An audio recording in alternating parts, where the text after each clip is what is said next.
সুপ্রিয় শিক্ষার্থীবৃন্দ, আশা করি ভালো আছো। তো গত দুই ক্লাসে আমরা হিসাব বিজ্ঞানের প্রথম অধ্যায় এবং দ্বিতীয় অধ্যায়ের প্রথম পার্টটুকু শেষ করেছিলাম। তো অনুরোধ থাকবে এই ক্লাসটি শুরু করার আগে যারা আগের দুইটা ক্লাস দেখোনি সেটা দেখে আসবে, তাহলে এই ক্লাসটা বুঝতে আপনাদের সুবিধা হবে। ঠিক আছে, তাহলে আমরা আজকের ক্লাসটা শুরু করে দিচ্ছি। তো গত ক্লাসে আমরা লেনদেন কি এবং আমরা কিভাবে লেনদেন চিহ্নিত করি সেই সম্পর্কে একটা বিস্তারিত আইডিয়া নিয়েছিলাম এবং তার আলোকে একটা কোয়েশ্চেন আমরা সলভ করেছিলাম। তো এই পার্টে আমরা হিসাব সমীকরণ কি এবং আমরা হিসাব সমীকরণের মাধ্যমে কিভাবে ম্যাথগুলো করব সেই সম্পর্কে একটা বিস্তারিত আইডিয়া নিব। ঠিক আছে, তো প্রথমেই আমি বলি যে এই সম্পদ সমান সমান দায় প্লাস মালিকানা সত্ত্ব এই বিষয়টি আমি আগেও দেখিয়েছিলাম যে এগুলো কিভাবে হয় এবং কোনটার ফলে কোনটা প্রভাবিত হয় এগুলো বলেছিলাম।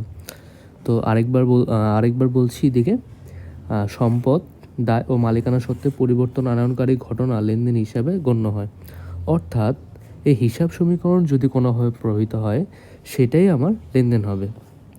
তো এদিকে এ সমান সমান এল প্লাস ই লিখেছে, তো এটা ভিন্ন কিছু নয়, জাস্ট সম্পদের ইংলিশ হলো অ্যাসেট, দায়ের ইংলিশ হলো লায়াবিলিটিস এবং মালিকানা সত্ত্বর ইংলিশ হলো ইকুইটি।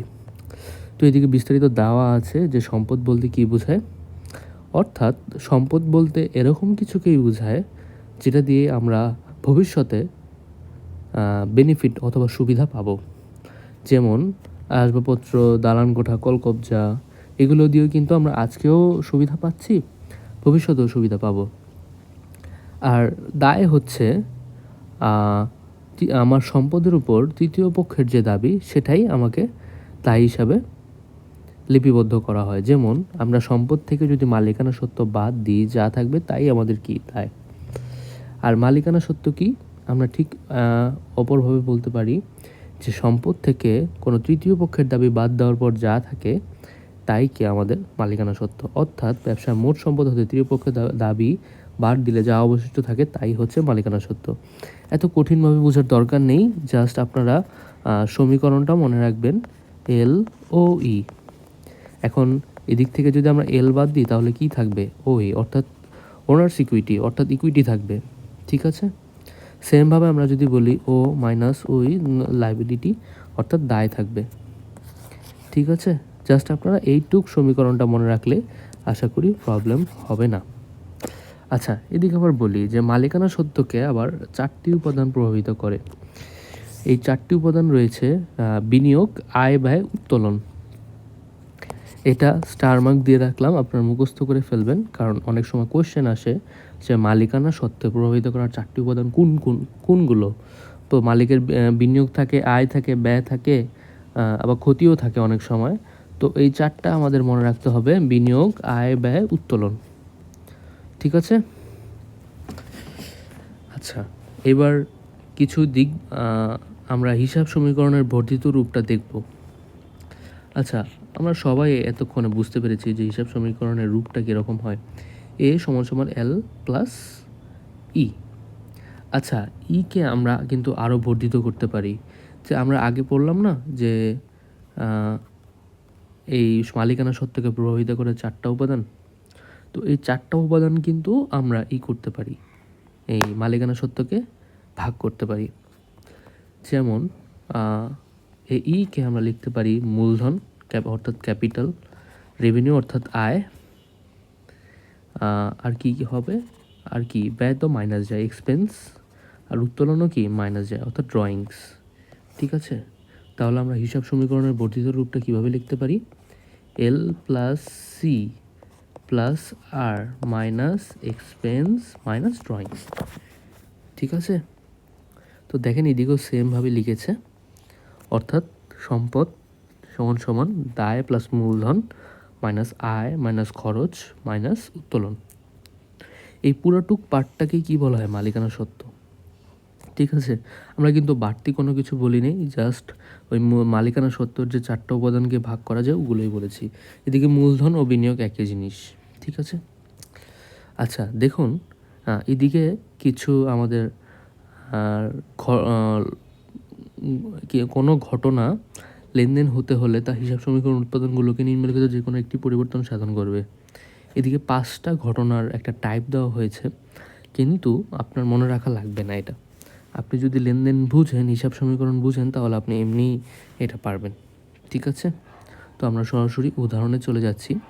যেমন দেখেন, আমি বলি এই সমীকরণটা সবসময় ম্যাচ করতে হবে, অর্থাৎ এই সাইড টু ম্যাচ করতে বলতে যেমন এদিকে 10 আছে, এদিকে 5 আছে, তো এদিকে কত দিলে আপনার এই সমীকরণটা ম্যাচ হবে? অবশ্যই 5। তো এরকম হতে হবে। তো আমরা যদি প্রথমটার ক্ষেত্রে বলি যে মোট সম্পদ বাড়ে, মোট দায় অথবা মালিকানা সত্ত্ব বাড়বে। আচ্ছা, যদি আমার এদিকে সম্পদ 5 টাকা বাড়ে, তাহলে দায় অথবা মালিকানা সত্ত্ব যে কোনো একটা তো 5 টাকা বাড়তে হবে, তাহলেই তো আমার দুই সাইডে সমান হবে। অথবা এরকমও হতে পারে যে মোট সম্পদ কমলে মোট দায় অথবা মালিকানা সত্ত্ব যদি আমার এদিকে কমে যায়, তাহলে অবশ্যই এটা কমবে, অথবা কি মালিকানা সত্ত্ব এটা কমবে। ঠিক আছে, অথবা এরকমও হতে পারে যে একটা সম্পদ বাড়লো আবার আরেকটা সম্পদ কমে গেল, হতে পারে না এরকম? তাহলেও কিন্তু এদিকে যেহেতু 0, এদিকেও 0 মিলছে। তা আরেকটাও হতে পারে, যেমন মালিকানা সত্ত্ব বাড়লো 5 টাকা, আবার দায় কমে গেল 5 টাকা, এদিকেও 0, এদিকেও 0। ঠিক আছে, আবার এরকম হতে পারে মালিকানা সত্ত্ব কমলো, দায় বাড়লো, তাহলে টোটাল ফলাফল কি 0, এদিকেও কি 0, তাহলে দুই সাইডে মিলে গেল। তো এটা এত ডিপলি চিন্তা করার দরকার নেই, জাস্ট আপনারা মনে রাখবেন যে দুই সাইডে আমাদের সমান হতে হবে। ঠিক আছে, এখন আমরা এরকম একটা ম্যাথে চলে যাই যেদিকে আমাদের বোঝানো হবে হিসাব সমীকরণ। আচ্ছা, এই ছকটা কিন্তু আপনাদের আঁকতে হবে। হ্যাঁ, হিসাব বিজ্ঞান মানেই আমাদের কিছু ছক থাকবে, ওই ছকের স্ট্যান্ডার্ড ফলো করে আমাদের এগোতে হবে। ঠিক আছে, অনেকের ছক আঁকতে প্রবলেম হয়, তো আমার অনলাইন ব্যাচগুলোতে আমি দেখিয়ে দিই কীভাবে ছকগুলো আঁকতে হবে সহজে, যেন ছাত্রছাত্রীরা ভুল না করে। তো প্রথমেই আমরা উদাহরণের সাহায্যে বুঝে নেওয়ার চেষ্টা করি যে নগদ 5,000 টাকা দিয়ে ব্যবসা শুরু করা হলো। আচ্ছা, আপনি চিন্তা করেন যে আমি ব্যবসায় নগদ 5,000 টাকা দিয়েছি, তাহলে ব্যবসার কি হবে? 5,000 টাকা বাড়বে না? আর আমি যেহেতু দিলাম, অর্থাৎ বিনিয়োগ করলাম, তাহলে আমার মূলধন বাড়বে। তাহলে মূলধন আমাদের কিসের মধ্যে থাকে? আমরা অলরেডি জেনেছি, সেটা মালিকানা সত্ত্বর মধ্যে অন্তর্ভুক্ত থাকে। আপনাদের এরকম বিস্তারিত লিখতে হবে না, আপনারা জাস্ট মালিকানা সত্ত্ব লিখলেও হবে। তাহলে মালিকানা সত্ত্ব 5,000 টাকা বাড়লো। এটা একটু চাপিয়ে দিই, তাহলে আপনাদের বুঝতে সুবিধা হবে।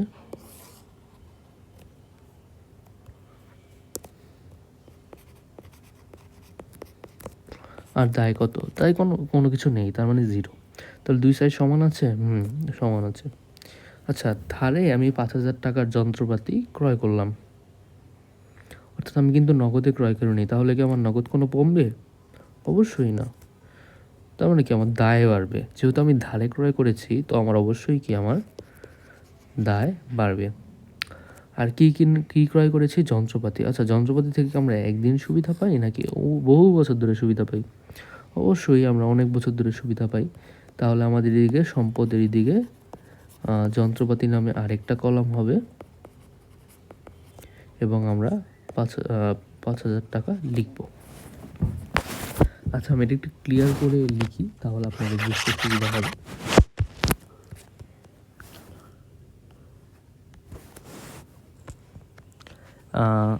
এদিকেই বোঝা যাচ্ছে, লেখার আশা করি দরকার হচ্ছে না। যেমন এদিকে আমার 5,000 টাকা বাড়ছে যন্ত্রপাতি নামক, আর এদিকে আমাদের পাওনাদার নামে আরেকটা কলাম হচ্ছে আমাদের 5,000 টাকা এদিকে বাড়ছে, কারণ কি আমরা ধারে ক্রয় করেছিলাম। আর যে আমার থেকে টাকা পাবে সে পাওনাদার, আর যার থেকে আমি টাকা পাবো সে আমার দেনাদার। ঠিক আছে, এখন কি বলেছে 2-এর কতে, যে পাওনাদারকে আমি 3,000 টাকা পরিশোধ করে দিয়েছি, অর্থাৎ এই 5,000 টাকা যে পেত, এর মধ্যে 3,000 টাকা আমি দিয়ে দিয়েছি। তাহলে কি আমার এই 3,000 টাকা মাইনাস হবে? অলরেডি এই 3,000 টাকা মাইনাস হবে। আর আমি কোথা থেকে দিয়েছি এই টাকা? অবশ্যই নগদ থেকে দিয়েছি। তো নগদ আমার 3,000 টাকা চলে গেল। ঠিক আছে? তো এখনও কিন্তু আমার দুই সাইড কিন্তু সমান আছে। এদিকেও 3,000 টাকা মাইনাস, এদিকেও 3,000 টাকা, সরি 9,000 বলছি, 3,000 হবে। এদিকেও আমার নগদ 3,000 টাকা মাইনাস, এদিকেও আমার পাওনাদার 3,000 টাকা মাইনাস। এদিকে কি বলেছে? নগদে বেতন পরিশোধ করা হলো 2,000 টাকা। আচ্ছা, নগদে যেহেতু দিয়েছি, নগদ মাইনাস 2,000 হবে, এটা তো আমরা সবাই বুঝতে পারলাম। কিন্তু বেতনটা কোথায় যাবে? দায়িত্বে যাবে, নাকি সম্পদে আসবে, নাকি মালিকানা সত্ত্বতে আসবে? আচ্ছা, আমরা যে বেতন দিই সেটা কিন্তু আমরা কাজটা সম্পন্ন হওয়ার পরই দিই, এবং তার থেকে কিন্তু আমরা কোনো ভবিষ্যতের সুবিধা পাবো না। অর্থাৎ আমরা বর্তমান বছরের সুবিধা নিচ্ছি। এত জটিলভাবে বোঝার দরকার নেই। আমরা মালিকানা সত্ত্বে কী পড়েছিলাম? 4টা উপাদান: মূলধন, আয়, ব্যয়, উত্তোলন। আচ্ছা, বেতনটা হলো আমাদের ব্যয়, তাহলে ব্যয় কোথায় যাবে? মালিকানা সত্ত্বতে যাবে, তাহলে মাইনাস 2,000। ঠিক আছে? সেম আরেকটা, এটা আমি আপনাদের আগে করেছিলাম। নগদ নগদ আসবাবপত্র ক্রয় 1,00,000 টাকা। তার নগদ যেহেতু কিনেছি, তার নগদ 1,00,000 টাকা মাইনাস হবে। আর কি পেয়েছি এর বদলে? আসবাবপত্র। আসবাবপত্র থেকে কি আমরা কি শুধু বর্তমান বছরের সুবিধা পাই, নাকি ভবিষ্যতেও সুবিধা পাই? অবশ্যই ভবিষ্যতেও সুবিধা পাই। তো আসবাবপত্র আমাদের সম্পদ, তো সম্পদের দিকে 1,00,000। এদিকে নির্যোগফল কত? 0। এদিকেও কত? 0। দুই দিকে সমান আছে। এদিকে কি বলেছে? যে মালিক কর্তৃক ব্যক্তিগতভাবে ব্যবসার ঋণ পরিশোধ, অর্থাৎ ব্যবসা একটা ঋণ ছিল এবং মালিক কি করেছে? সেটা নিজের টাকা থেকে পরিশোধ করেছে, ব্যবসা কিন্তু পরিশোধ করেনি। তাহলে আমরা কি বলবো? যে মালিক ব্যবসায় টাকা দিয়েছে এবং সেই টাকা দিয়ে ব্যবসা কি ঋণ পরিশোধ করেছে। ঠিক আছে? তাহলে আমরা এই মূলধন আসবে, কারণ কি মালিক যেহেতু টাকা দিয়েছে, 5,000 টাকা আসবে। এবং কি কমেছে? এর ফলে ঋণ কমে গিয়েছে, তাহলে ঋণ মাইনাস 5,000 টাকা। আবারও বলছি, যদি কারো কোনো কনফিউশন থাকে, জাস্ট একটু স্ক্রিনশট নেবেন, নিয়ে আমাকে হোয়াটসঅ্যাপে, এই নাম্বারে হোয়াটসঅ্যাপে নক দিতে পারেন। স্ক্রিনশট নিয়ে আমি যথাসম্ভব অ্যান্সার করার চেষ্টা করব। একটা 9 হবে। বাকিতে পণ্য ক্রয় করলে কি হবে? যে আমার বাকিতে যেহেতু কি করেছে, আমার পাওনাদার বাড়বে 7,000 টাকা। আর পণ্য ক্রয় কি? আমার একটা ব্যয় না? তাহলে আমার ব্যয় যেহেতু, তো আমার 7,000 টাকা একটা মাইনাস হবে। এই ছকটা কিন্তু আপনাদের মনে রাখতে হবে। এরকম যখন আমি একটা একটা করে করছি না, এরকম সবগুলো একসাথে থাকবে। যেমন নগদ 5,000 টাকা নিয়ে ব্যবসা শুরু, ধারে 5,000 টাকা যন্ত্রপাতি ক্রয় করা হলো, এগুলো সব এক লাইনে থাকবে এবং আপনাকে একটি হিসাব সমীকরণ করতে বলবে। তখন আপনি সবগুলো একসাথে একটা ছকে করবেন। নিচে কোয়েশ্চেন আছে, আমি দেখাচ্ছি। আচ্ছা, এই পর্যন্ত আমাদের চলে গেল। এবার আমরা এই যে আমি যে কথা বলেছিলাম সেটাই এটার নমুনা, যে এদিকে কিন্তু একটা একটা করে করতে বলেনি হিসাব সমীকরণ, সবগুলো একসাথে করতে বলছে। যেমন হাসান অ্যান্ড অ্যাসোসিয়েটস জানুয়ারি 1, 2017 তারিখে আইন পেশা অফিস চালু করে। প্রথম মাসের লেনদেনগুলো নিম্নরূপ: জানুয়ারি 1, জানুয়ারি 2, জানুয়ারি 7, এগুলো দেওয়া আছে। তো এদিকে কী বলেছে? যে বিশ্লেষণ করে নিম্ন হিসাবসমূহ চিহ্নিত করা যায়। আচ্ছা, হিসাব চিহ্নিত করা যায় আমরা বুঝলাম, কিন্তু এই যে এই ছকটা আছে না, এই ছকটাই আমাদের করতে হবে। ঠিক আছে? তো আমরা এই ছকগুলো করার চেষ্টা করব। এই ছকটা করলেই আমরা আশা করি, এই ছকটা এর এই কাজটা করলেই আমরা আশা করি আমাদের এই চ্যাপ্টারের ম্যাথামেটিক্স বিষয়গুলো আমরা বুঝতে পারবো এবং করতে পারবো। পাশাপাশি নিচে আরও কিছু আছে, চালান আছে, ভাউচার আছে, ক্যাশ মেমো আছে, এই 3, এবং ডেবিট নোট, ক্রেডিট নোট আছে। এই কয়েকটা করলেই আমাদের এই চ্যাপ্টারের মোটামুটি থিওরির জন্য আমাদের কভার হয়ে যাবে, পাশাপাশি আমাদের এমসিকিউর জন্য কভার হয়েছে, সিকিউর জন্য কভার হয়ে যাবে। তো আমি এই ম্যাথটা আমি করিয়ে দিব, কাজটা আপনারা বাসায় করবেন। আমি আমার ব্যাচগুলোতে কাজগুলো আমি করিয়ে দিই যেন কোনো কনফিউশন না থাকে, কিন্তু আপনারা চেষ্টা করেন কাজটা নিজে নিজে করার, তাহলে আপনারা বুঝতে পারবেন। আচ্ছা, আমরা এই ম্যাথটুক একটু করার চেষ্টা করি। ঠিক আছে?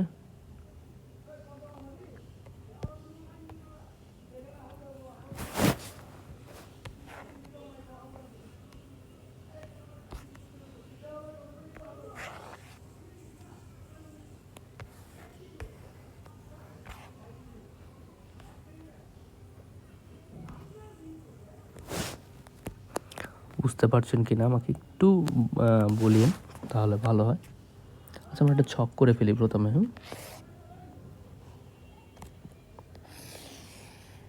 আপনারা অবশ্যই স্কেল দিয়ে করবেন।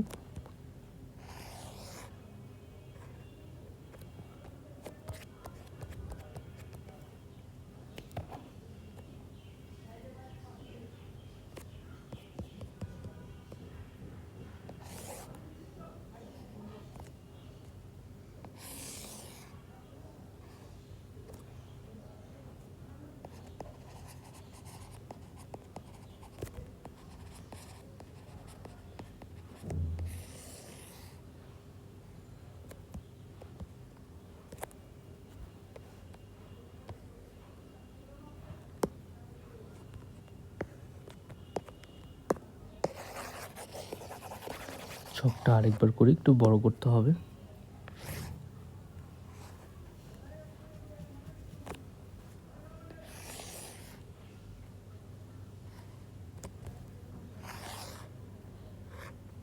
আমি যেভাবে করছি ওভাবে আপনার স্কেল দিয়ে করার চেষ্টা করবেন। তারিখের জন্য রাখলাম, উদ্বৃত্তর জন্য রাখলাম, হ্যাঁ এটা সম্পদের জন্য রাখলাম,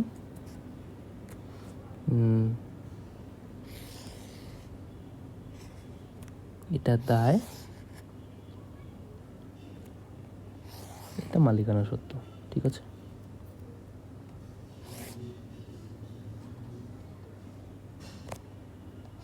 মন্তব্যের জন্য ছোট্ট একটা কলম করলাম।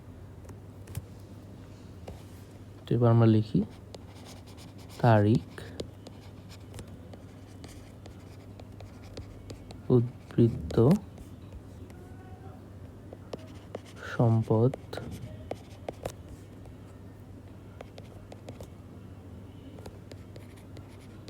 দায়,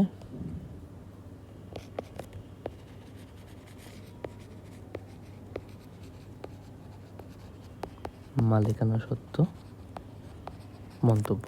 ঠিক আছে, এভাবে আপনারা ছকগুলো করবেন। দেখেন এদিকে কিন্তু অনেক কিছু লেখা আছে, এইদিকে এই যে এগুলো কিন্তু আমরা প্রথমে লিখতে পারবো না। আপনারা একটু জায়গা নিয়ে রাখবেন, যেমন সম্পদের ক্ষেত্রে একটু জায়গা নেবেন, দায়ের ক্ষেত্রে একটু জায়গা নেবেন, মালিকানা সত্ত্বে জায়গা নেওয়ার দরকার নেই, আপনি এভাবেই লিখতে পারেন। আর এই মন্তব্যগুলো যে লেখা আছে, এই মন্তব্যগুলো জাস্ট যখন আমাদের এই মালিকানা সত্ত্বে কোনো পরিবর্তন তখনই আমরা মন্তব্যটা লিখবো, এছাড়া আমরা লিখবো না। দেখেন এদিকে দেওয়া আছে, এইদিকে দেওয়া আছে, এদিকে কিন্তু এইদিকে কিন্তু দেওয়া নেই। ঠিক আছে, তো যখনই মালিকানা সত্ত্ব প্রভাবিত হয় তখনই আমরা মন্তব্যগুলো দিব, এছাড়া দেওয়ার দরকার নেই। আচ্ছা ঠিক আছে, আমরা তাহলে ম্যাথটা শুরু করে দিই। প্রথম তারিখে কি বলেছে, আমরা প্রথমে সালটা লিখে নিই 2017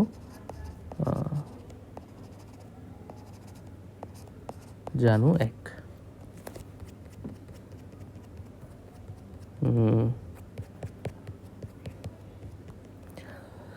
আইন পেশায় 50,000 টাকা মূলধন স্বরূপ বিনিয়োগ করা হলো। আচ্ছা, ব্যবসায় আমি 50,000 টাকা দিয়েছি, তাহলে কি আমার অবশ্যই নগদ বাড়বে 50,000 টাকা।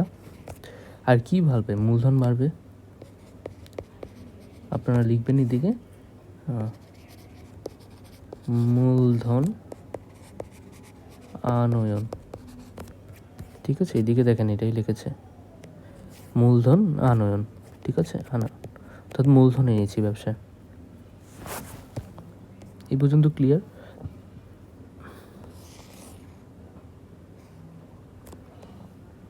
এরপর জানুয়ারি 2-তে কি হয়েছে,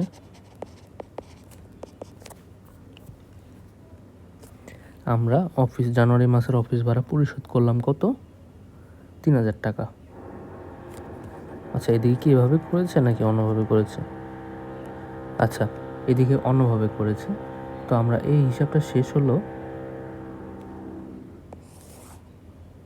দাগ দিব। তো আমার উদ্ধৃত কত আছে 50, এদিকে কত আছে 50। তো জানুয়ারি 2 তারিখে কি হলো, আমার জানুয়ারি 2 তারিখে আমি অফিসের ভাড়া পরিশোধ করলাম 3,000 টাকা। এটাকে আমরা কিসের মাধ্যমে দিয়েছি, কিছু বলা আছে নাই, তাহলে আমরা কি ধরবো, নগদই দেওয়া হয়েছে, তাহলে আমার নগদ 3,000 টাকা চলে গেল। আর এটা কি আমার ব্যয় না, ব্যয় না, তাহলে আমার কি দিক থেকেও মাইনাস হবে। তাহলে কি ব্যয় লিখতে পারেন। আবার আমরা এইভাবে দিব, উদ্বৃত্তটা আনবো, কত হলো 47,000, দিয়ে কত হলো 47,000। ঠিক আছে, বুঝতে পারছি। জানুয়ারির সাথে কি হচ্ছে, ধারে অফিসের যন্ত্রপাতি ক্রয় করা হলো। আচ্ছা, অফিস সরঞ্জাম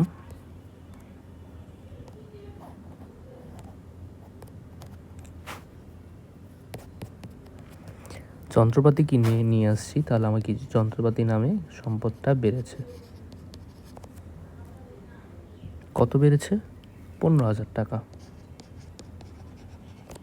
আর কিসে ক্রয় করেছিলাম এটা? ধারে।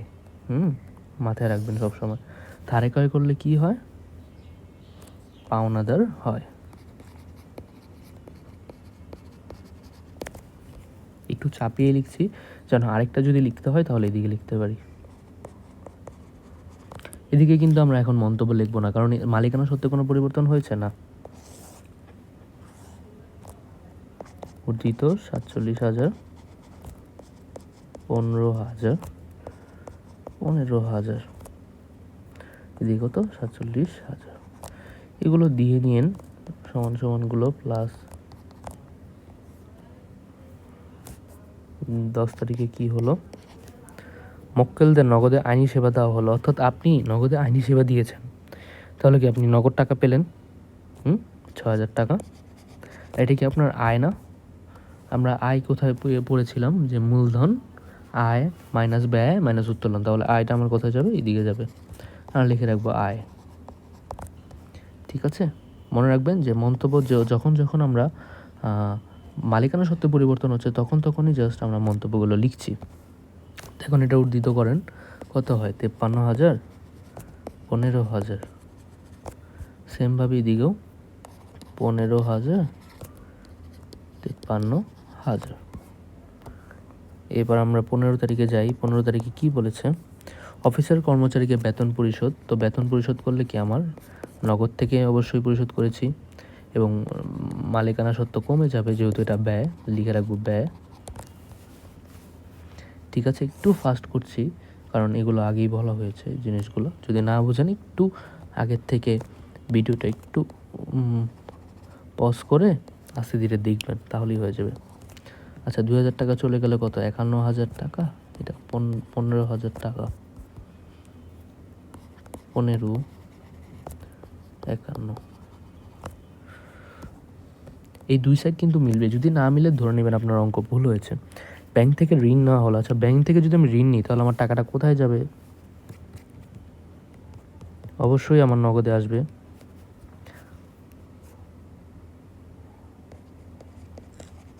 আচ্ছা, এদিকে আরেকটা কোয়েশ্চেন হতে পারে, ব্যাংক থেকে ঋণ নিলে ব্যাংক কিন্তু কখনো সরাসরি টাকা দেয় না, ব্যাংক অ্যাকাউন্টে ট্রান্সফার করে দেয়। তো অনেক ক্ষেত্রে আপনি নগদ না দিয়ে পাশাপাশি আপনি ব্যাংক লিখে ব্যাংকেও লিখতে পারেন। তো যেহেতু আপনারা এখন এসএসসি লেভেলে আছেন, তাই আপনাদের নগদও লিখতে পারেন, ব্যাংকেও লিখতে পারেন, কোনো ভুল ধরবে না। কিন্তু ব্যাংকে লিখলে জিনিসটা ভালো আর কি, অ্যাকুরেট হয়। আচ্ছা, আমরা ব্যাংক থেকে যে ঋণ নিলাম, তো ব্যাংক আমাদের থেকে টাকা পাবে না?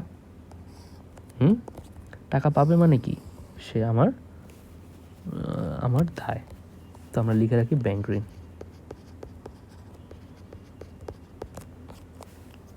ব্যাংক ঋণ কত টাকা লিখবো? 20,000 টাকা।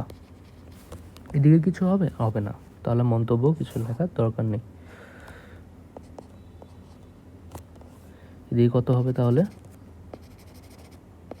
71,000 টাকা, 15,000 টাকা, এদিকে 15, 20, 51। এবার আমরা 24 তারিখে আসি।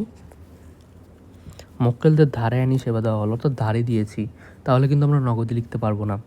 আমরা কি পাবো না? যার থেকে আমরা টাকা পাই সে কি হয়? আমার দেনাদার।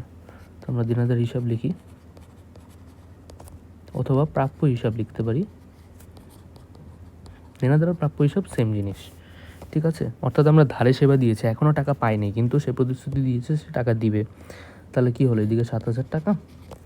আর আমরা যেহেতু সেবা দিয়েছি তার মানে কি আমাদের আয় হয়েছে। তো আয় কিসের উপাদান? মালিকানা সত্ত্বের উপাদান। তো আমরা এদিকে লিখবো আয়,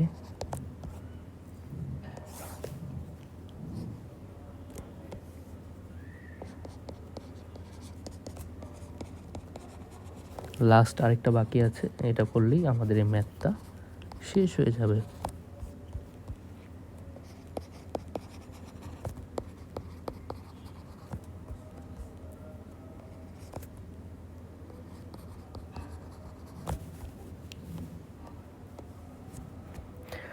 প্রাকৃতিকৃত যন্ত্রপাতির মূল্য পরিশোধ করা হলো 10,000 টাকা। অর্থাৎ কত কিসের মাধ্যমে দিয়েছি? নগদে দিয়েছি।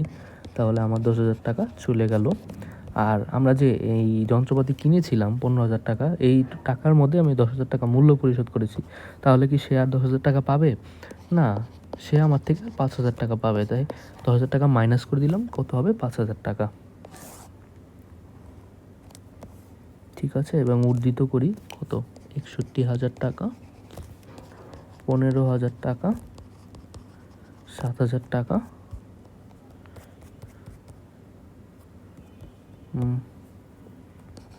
5,000 টাকা, 20,000 টাকা এবং 58,000 টাকা। এবার আমরা সবগুলো যোগ করব।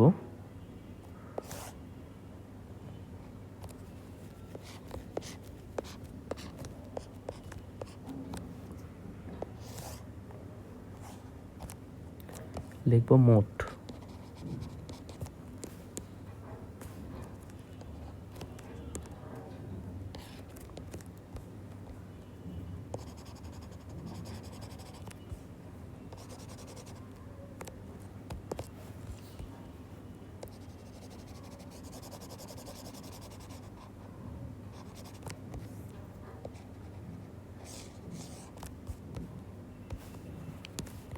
আমি যেভাবে করছি ওভাবেই করতে হবে। দেখেন এই তিনটা যদি আমরা যোগ করি কত হবে? 66, 67, 67 আর কি বলছি, 66, 67 আর 7 কত? 83,000। এদিকে কত হবে? 25, 50 আর 25 কত? 75, 75 আর 8 কত? 83। অর্থাৎ দুই দিকে আমার মিলে গিয়েছে। তাহলে আমার এই অঙ্কটা ঠিক আছে। তো এদিকে এই সমান সমান চিহ্নগুলো দিয়ে নেবেন, প্লাস। ঠিক আছে, ম্যাথটা বোঝাতে পেরেছি? এভাবে আমাদের এই ম্যাথগুলো করতে হবে। এই হিসাব আপনাদের আইডেন্টিফাই করতে হবে না, এগুলো লাগবে না। জাস্ট আপনার এই সমীকরণটা পারলেই হবে। কিন্তু দেখেন আমি যেভাবে করেছি ঠিক সেভাবেই করে দিয়েছি। এইদিকে আপনার এভাবে করবেন। আশা করি এই সেম অঙ্কটাও, এই কাজটাও আপনার এরকমভাবে করলেই আপনার হয়ে যাবে। ঠিক আছে, আশা করি বুঝতে পেরেছেন। তো এদিকে আপনার ব্যবসায়িক লেনদেনের উৎস ও এত সংক্রান্ত দলিলপত্রাদি। আচ্ছা, আমরা যে লেনদেন করি, লেনদেনের কিছু প্রমাণপত্র থাকে। এগুলো হলো চালান, voucher, debit note, credit note, cash memo, এগুলো। তো চালান কাকে বলে? মনে রাখবেন যে চালান হলো ধারে পণ্য ক্রয় বিক্রয়ের ক্ষেত্রে, অর্থাৎ শুধুমাত্র যখন আমরা ধারে পণ্য ক্রয় বিক্রয় করি তখনের ক্ষেত্রেই আমার চালানটা প্রযোজ্য হয়। আর চালানের যে ফরম্যাটটা আছে, এই ফরম্যাটটা সবাই আপনারা লিখে ফেলবেন এবং মুখস্থ করার চেষ্টা করবেন। এই ফরম্যাটটা মুখস্থ করার চেষ্টা করবেন, কারণ এই ফরম্যাট থেকে অনেক সময় ম্যাথ আসে। তো এরকম সব কিছুই দেওয়া থাকবে, যেমন নাচের সাইজ, দর কত টাকা, পরিমাণ, টাকার পরিমাণ, এগুলো সবই দেওয়া থাকবে কোশ্চেনে। জাস্ট আপনাকে বলবেন একটি চালান প্রস্তুত করো। তো আপনারা সুন্দরভাবে এভাবে যেভাবে দেওয়া আছে ওভাবে একটু করার চেষ্টা করবেন। বিদ্রোহ, বিশেষ দ্রষ্টব্য, ভুল ত্রুটি সংশোধনযোগ্য, বিক্রেতার স্বাক্ষর, এগুলো মনে রাখার চেষ্টা করবেন। অবশ্যই মনে রাখবেন চালান শুধুমাত্র ধারে পণ্য ক্রয় বিক্রয়ের ক্ষেত্রেই ব্যবহৃত হয়। ঠিক আছে, ভাউচার হলো আপনার লেনদেনে ব্যবহৃত যে প্রমাণপত্র তাকে ভাউচার বলে। ডেবিট ভাউচার হলো খরচের ক্ষেত্রে, আর ক্রেডিট ভাউচার হলো আয়ের ক্ষেত্রে। ডেবিট ভাউচার হলো বিভিন্ন পণ্য ক্রয় অথবা ব্যয়ের সাপেক্ষে ডেবিট ভাউচার ব্যবহৃত হয়। এই ডেবিট ভাউচারের ফরম্যাটটা মনে রাখবেন। এরকম সব কিছুই দেওয়া থাকবে, জাস্ট আপনারা বসাবেন এদিকে। কিন্তু আমাদের এই ফরম্যাটটা মনে রাখতে হবে, মুখস্থ করতে হবে, এই ফরম্যাটটা মুখস্থ করতে হবে, খাতায় লিখবেন 3-4 বার, আশা করি মুখস্থ হয়ে যাবে। ক্রেডিট ভাউচার হলো আয়ের ক্ষেত্রে পণ্য বিক্রয় বা আয়ের জন্য যে ভাউচার ব্যবহৃত হয় তাকে হচ্ছে same. Credit voucher debit voucher অনেকটা সেম, জাস্ট এদিকে খরচের বিবরণের জায়গায় আয়ের বিবরণ, ঠিক আছে। আর এদিকে debit voucher number, credit voucher number, just এইটুক চেঞ্জ, এছাড়া বাকি সব সেম। ক্যাশ মেমো হলো আমরা চালান কখন পড়েছিলাম, ধারে চালান কখন পড়েছিলাম, ধারে পণ্য ক্রয় বিক্রয়ের ক্ষেত্রে। আর ক্যাশ মেমো হলো নগদে পণ্য ক্রয় বিক্রয়ের ক্ষেত্রে, ঠিক আছে। আরেকটা কথা মনে রাখবেন যে চালান 3 প্রস্থে প্রস্তুত করা হয়, অর্থাৎ 3টি প্রস্তুত করা হয়। মনে রাখবেন এমসিকিউতে অনেকবার আসছে, কয় প্রস্থে প্রস্তুত করা হয়? 3টি। একটা দোকানদার নিজে রাখে, একটা দোকানদার নিজে রাখে, ক্রেতাকে দেয়, আরেকটা হলো যে মালটা পৌঁছে দেয় তার কাছে দেয়, এই জন্য 3টা। ক্যাশ মেমোর ফরম্যাটটাও মনে রাখবেন।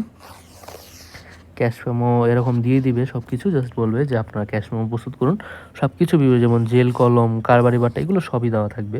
জাস্ট আপনারা বসাবেন, বসিয়ে ফরম্যাটে নিয়ে আসবেন এবং ওগুলা এক্সামে দিয়ে আসবেন মনে করে। ফরম্যাটটা মনে করে জাস্ট ফরম্যাটগুলো বসাবেন এবং যা যা কোশ্চেনে দেওয়া আছে ওগুলো উঠিয়ে জাস্ট বসিয়ে দিবেন, তাহলেই হবে। ডেবিট নোট হলো আমাদের ক্রয়কৃত পণ্য, অর্থাৎ ক্রয় ফেরতের ক্ষেত্রে ডেবিট নোট ব্যবহৃত হয়। ক্রয় ফেরত বলতে কি? অর্থাৎ আপনি পণ্য কিনেছেন কিন্তু পণ্যটা আশানুরূপ না হয় আপনি পণ্যটা ফেরত দিলেন, তো এটাই আমরা একটা ডেবিট নোটের মাধ্যমে লিখে বিক্রেতার কাছে পাঠিয়ে দিই, এটাই হলো আমাদের ডেবিট নোট। এদিকে বলা আছে যে আমাদের ব্যাচে আমি ডেবিট নোট, ক্রেডিট নোট, চালান, ক্যাশ মেমো, ভাউচার সবগুলোর জন্য আলাদা একটা করে কোশ্চেন আছে, এবং কোশ্চেনের আলোকে যে ডেবিট নোট কীভাবে আমরা প্রস্তুত করব, ক্রেডিট নোট কীভাবে, ওগুলো সম্পর্কে বিস্তারিত আলোচনা করা আছে। কিন্তু ওগুলো না করলেও প্রবলেম নেই, আপনারা জাস্ট এই ফরম্যাটটা মনে রাখবেন কীভাবে করেছে, এবং একটা দুইটা ম্যাথ করলেই হয়ে যাবে, ঠিক আছে। টেস্ট পেপার থেকে ফলো করবেন বিশেষ করে। তো এই ফরম্যাটটা মনে রাখবেন, এই ফরম্যাটটা মনে রেখে করে দেবেন, তাহলেই হবে। অর্থাৎ ডেবিট নোট কখন ইউজ করি আমরা? ক্রয় ফেরতের ক্ষেত্রে। আর ক্রেডিট নোট কি? বিক্রিত পণ্য ফেরত এলে, অর্থাৎ বিক্রয় ফেরতের ক্ষেত্রে। আপনিও হয়তো বিক্রয় করেছেন, ওই বিক্রিত পণ্য ফেরত এসেছে, এক্ষেত্রে আপনি ক্রেডিট নোট প্রস্তুত করেন, ঠিক আছে। সেম ফরম্যাট, জাস্ট ডেবিট নোটের জায়গায় ক্রেডিট নোট, ঠিক আছে। আশা করি বুঝতে পেরেছেন। এবং আমরা অনুশীলনী কিছু কোয়েশ্চেনে চলে যাই, যে কোনটি ব্যবসার জন্য লেনদেন বুঝাবে না। এই দেখেন, এদিকে ফরমাস প্রদান, এদিক থেকে আমরা বুঝছি যে কি ফরমাস দিয়েছি কিন্তু এখনও কোনো অর্ডার দিইনি, তাহলে এটা। লেনদেন সংক্রান্ত ঘটনা দৃশ্যমান হতে পারে, অদৃশ্যমান হতে পারে, অর্থাৎ কখনোই দৃশ্যমান না, এটা ভুল। দৃশ্যমানও হতে পারে, অদৃশ্যমানও হতে পারে। ডেবিট নোট ব্যবহৃত হয় ধারে ক্রয়কৃত পণ্য ফেরত পাঠানোর ক্ষেত্রে, মাত্র বললাম। এখানে এই উপাদানটি কি নির্দেশ করে? মালিকানা সত্ত্ব। একটু ফাস্ট যাচ্ছি কারণ এগুলো আমি বলে এসেছি আগে। মনির 1 জানুয়ারি তারিখে এত টাকা ব্যবসা আরম্ভ করে বিক্রয়কৃত 1000 টাকার মধ্যে 3000 টাকা পণ্য ফেরত এসেছে, এবং তিনি ব্যক্তিগতভাবে একটি স্কুলে অনুদান দিলেন। 5000 টাকা নিয়ে ব্যবসা শুরু করে এইসব সমীকরণ কোন উৎপাদন প্রভাবিত ফলেছে? আচ্ছা, 5000 টাকা যে শুরু করলাম, কী কী উপাদান করেছেন? নগদ আর কি? মালিকানা সত্ত্ব। তাহলে সম্পদের মালিকানা সত্ত্ব। 3000 টাকা লেনদেনটি মনির ট্রেডার্স যে নোট প্রস্তুত করে বিক্রয়কৃত 3000 টাকা পণ্য ফেরত মধ্যে, অর্থাৎ বিক্রয় ফেরতের জন্য আমরা কী নোট প্রস্তুত করি?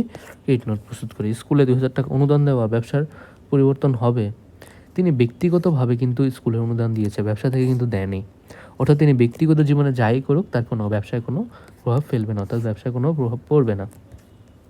ব্যক্তিগত প্রয়োজনে নগদ অর্থ উত্তোলন, অর্থাৎ সে নগদ অর্থ উত্তোলন করলো, তাহলে নগদ টাকা অবশ্যই ব্যবসা কমে গেল, তাহলে সম্পদ হ্রাস পাবে, এবং কি তার মালিকানা সত্ত্বেও কি হ্রাস পাবে, অর্থাৎ তার আমরা পড়েছিলাম না যে মূলধন আয় মাইনাস ব্যয় মাইনাস উত্তোলন, অর্থাৎ সে উত্তোলন করে নিয়েছে অর্থ, অর্থাৎ তার মালিকানা সত্ত্ব কমে গিয়েছে, তাহলে 1 আর 3 খ হবে। কোনটি ভুল? লেনদেনের দ্বারা মোট সম্পদ হ্রাস পেলে মালিকানা সত্ত্ব বৃদ্ধি পাবে। হ্যাঁ, এটা ভুল বলেছে কিন্তু সঠিক বলে না। অর্থাৎ মোট সম্পদ যদি মনে করেন, ধরেন মোট সম্পদ, আপনারা এরকম একটা সমীকরণ করে নেবেন। মোট সম্পদ হ্রাস পেল, অর্থাৎ যে কোনো একটা আমাদের 5 টাকা হ্রাস পেল, তাহলে মালিকানা সত্ত্ব কি বৃদ্ধি পাবে? না, মালিকানা সত্ত্ব অথবা দায় কমতে হবে, অর্থাৎ দুই সাইডে কিন্তু মিলল না, এদিকে +5 আর এদিকে -5 মিলল না। মোট সম্পদ বৃদ্ধি পেলে মোট দায় হ্রাস পাবে। মোট সম্পদ বৃদ্ধি হলো 5 টাকা, আর মোট দায় হ্রাস পেলো 5 টাকা। এটা হয় না। এদিকে আবারও এটা +5, এটা -5, মিলল না। একটি সম্পদ বৃদ্ধি পেলে অপর একটি সম্পদ হ্রাস পাবে। হ্যাঁ, একটি সম্পদ যদি বৃদ্ধি পায় অপর একটি সম্পদ হ্রাস পায়, তাহলে কি 0, এদিকেও 0। ঠিক আছে, তাহলে আমার ভুল লেনদেন কোনগুলো? 1 আর 2, অর্থাৎ ক। এর কোনটি সঠিক বলেন তো? এদিকে কোনটি সঠিক? আমরা হিসাব সমীকরণটা কি দেখি? a = l + e। আচ্ছা, এই এলটা যদি আমরা এদিকে নিয়ে যাই তাহলে কি হবে? এটা হবে না? তাহলে আমাদের সঠিক কোনটা? খ। ঠিক আছে, এদিকে কিছু আমাদের সিকিউ কোয়েশ্চেন দেওয়া আছে। এই সিকিউ কোয়েশ্চেনগুলো যারা সলভ করতে চান ব্যাচে ভর্তি হতে পারেন। ঠিক বিস্তারিত আমি সবগুলো সিকিউ সলভ করে দিব, পাশাপাশি আমি পিডিএফও দিয়ে দিব। ঠিক আছে, তো আমাদের দ্বিতীয় অধ্যায় কমপ্লিট হলো। এর সাথে সাথে তৃতীয় অধ্যায় খুব শীঘ্রই আসবে। আশা করি ভালোভাবে পড়ালেখা করবেন এবং ঠিকভাবে এগুলো প্র্যাকটিস করেন। ঠিক আছে, এই পর্যন্তই আজকে।